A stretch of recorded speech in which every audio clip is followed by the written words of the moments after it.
Hello and welcome. I am Pranay Upadhyay and you are watching Namaste World, your daily window into the biggest stories shaping India and the world. We begin in South Asia. Farmers are calling for protest nationwide against the India-US trade deal, fearing falling prices and rural distress.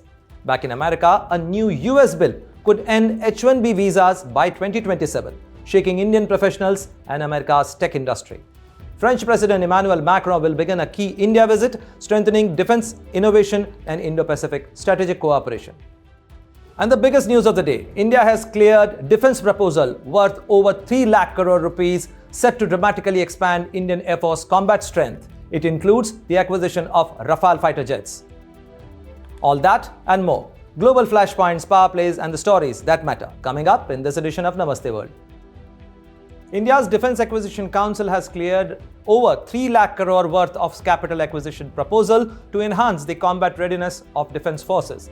The Defence Acquisition Council under the chairmanship of Raksha Mantri Rajnath Singh accorded acceptance of necessity (AON) for various proposals for the Indian Defence Services at an estimated value of over 3 lakh crore rupees on February 12, 2026.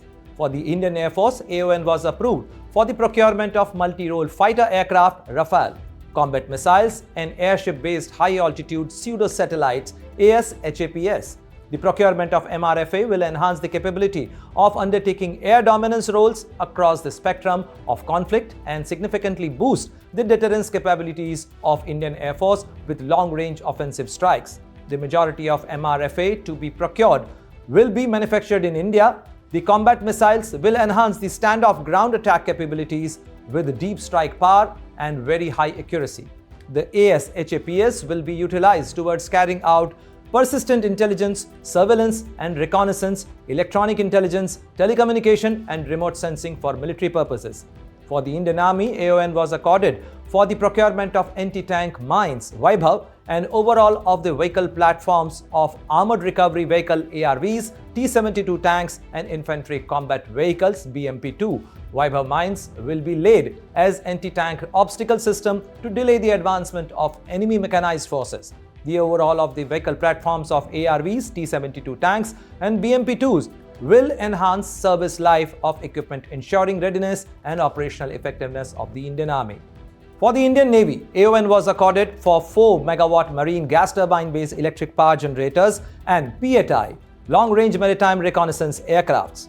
Induction of 4 MW marine gas turbine-based electric power generator under Make India category of Defence Acquisition Procedure 2020 will minimize the dependence on foreign manufacturers, ensure self-reliance in power generation requirement of Indian Navy. The acquisition of PATI aircraft will significantly boost the Indian Navy's combat warfighting capability of long-range anti-submarine warfare, maritime surveillance and maritime strike capability. For the Indian Coast Guard, AON was accorded for the procurement of electro-optical infrared systems for Dornier aircrafts. The procurement will assist in enhancing the efficacy of maritime surveillance capability of the Indian Coast Guard. India's farmers are likely to be back on the streets, this time protesting a proposed interim deal with the United States that promises lower tariffs and greater market access. While the government calls it economic progress, farmer unions warn of collapsing prices and shrinking rural incomes. So, is this reform or a rural risk? Here is a report by Rudrashish Kanjilal.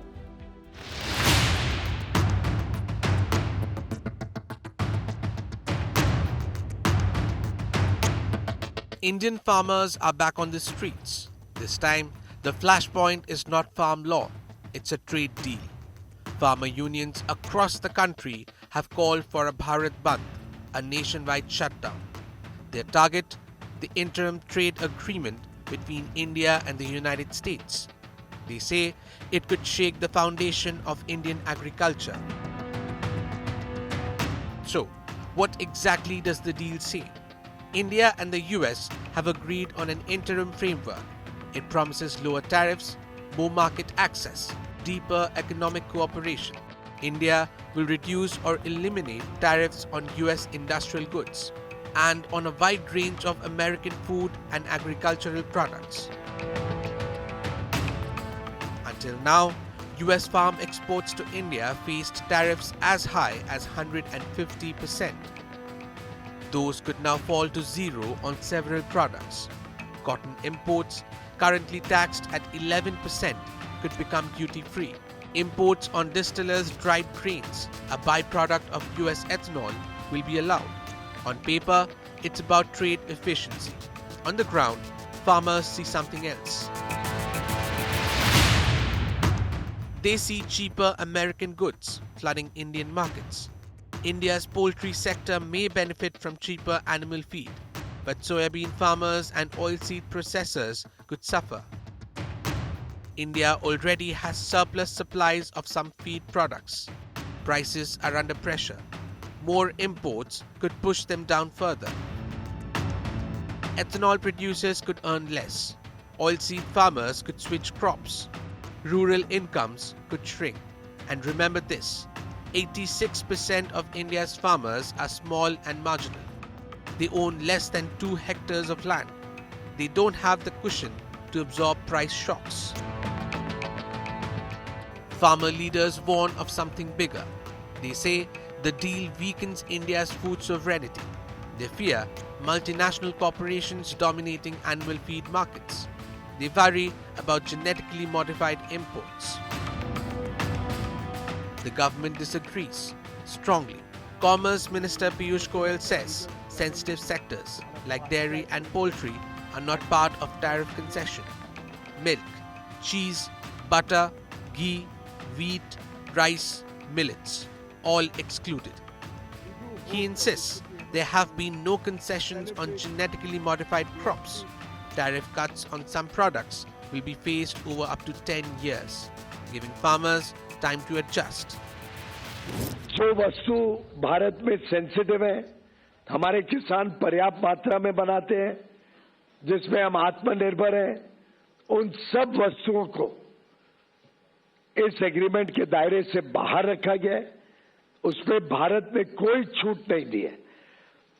जैसे कि उदाहरण के लिए GM का बना हुआ genetically modified कोई वस्तु भारत में नहीं आएगा. मीट, उसमें कोई रियायत नहीं दी गई है. पोल्ट्री, कोई रियायत नहीं दी गई है. डेयरी के कोई वस्तु के ऊपर कोई रियायत नहीं दी गई है. But farmers aren't convinced. For them, this isn't about economic theory. It's about survival. If cheaper imports undercut local produce, if prices crash, if corporations gain leverage, it won't be an abstract trade debate. It will be felt in villages, in mandis, in rural households. And that's why they are protesting. Because for India's farmers, trade policy is not diplomacy, it's livelihood. With Rudrashish Kanjilal, Bureau Report, India Today Global.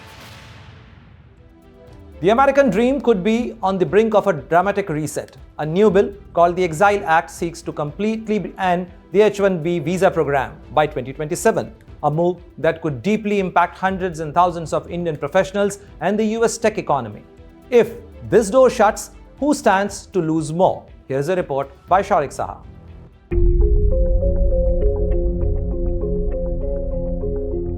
The American dream may be facing one of its biggest shakeups yet, especially for Indians. A Republican lawmaker, Greg Steube, has introduced what he calls the EXILE Act, a bill that would completely end the H-1B visa program by 2027. Not reform it, not reduce it, end it.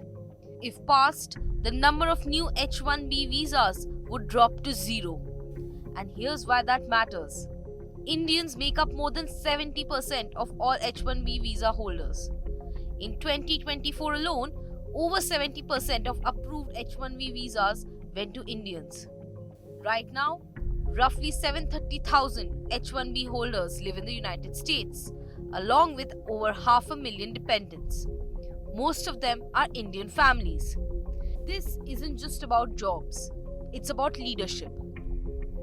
Some of America's biggest tech giants are led by former H-1B holders.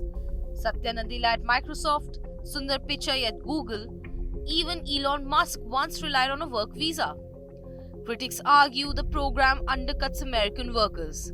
But supporters warn that scrapping H-1B could hit the US economy hard, especially in tech, healthcare and innovation sectors that rely heavily on skilled immigrant talent. If the EXILE Act becomes law, it could shut down one of the biggest talent pipelines feeding corporate America. So the big question is, if the H-1B door closes, who really loses more, India or the United States? With Shaurik Shah, Bureau Report, India Today Global. French President Emmanuel Macron is set for a crucial 3-day visit to India, underscoring the deepening strategic partnership between Paris and New Delhi.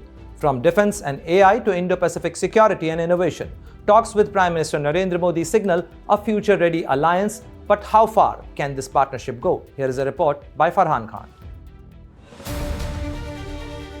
French President Emmanuel Macron is set to arrive in India next week for a 3-day official visit, signaling just how close Paris and New Delhi have become on the global stage. At the invitation of Prime Minister Narendra Modi, Macron will be in India from 17 to 19 February, with talks expected to cover everything from defense and technology to regional security in the Indo-Pacific. The visit comes as both countries push forward their long-term vision known as the Horizon 2047 Roadmap, a strategic plan launched in 2023 to guide India-France relations over the next 2 decades, right up to the 100th anniversary of India's independence. Simply put, it is about transforming a strong partnership into a future-ready alliance. According to India's Foreign Ministry, the two leaders will focus on deepening cooperation across key sectors while also exchanging views on major global challenges, especially maritime security and stability in the Indo-Pacific region, where both nations share growing strategic interests.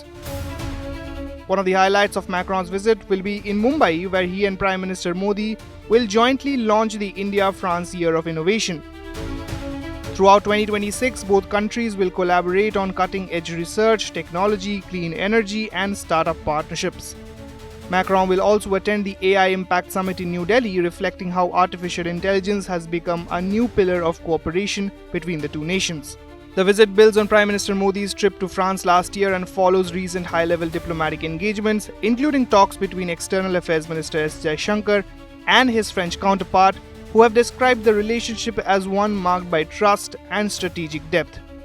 Defense remains the backbone of India-France ties. France has supplied India with Rafale fighter jets, partnered on Scorpene submarines, and supported India's push for defense self-reliance through technology transfer and joint development. But the partnership now goes far beyond weapons. It includes civil nuclear energy, space cooperation, clean power, innovation, and a growing focus on maintaining a rules-based order in the Indo-Pacific. Macron has also invited Prime Minister Modi to a major Africa-France summit later this year, showing how the relationship is expanding into global diplomacy. Macron's India visit is not just another diplomatic stop. It reflects a strategic alliance that is evolving into one of India's most important global partnerships, built on security, technology, and a shared vision for the future. With Farhan Khan, Bureau Report, India Today Global. As we wrap up today's show, here's a quick look at the top stories making waves around the world. US Under Secretary of Defense Elbridge Colby says that rising European and Canadian military spending will rebalance NATO, transforming the alliance into a partnership of equals rather than dependency. Pro-Palestinian protesters rallied in Melbourne as Isaac Herzog wrapped up his Australia visit, following earlier clashes and arrests in Sydney over allegations related to Gaza. At EPIC meeting in China, the Trump administration is promoting US AI and maritime technology to counter Beijing's regional influence. And that brings us to the end of today's edition of Namaste World. From breakthrough in technology and business to political developments and natural disasters. Stay tuned as we bring you the latest updates, key developments, and more from New Delhi to New York. See you again tomorrow, same time, right here on Namaste World.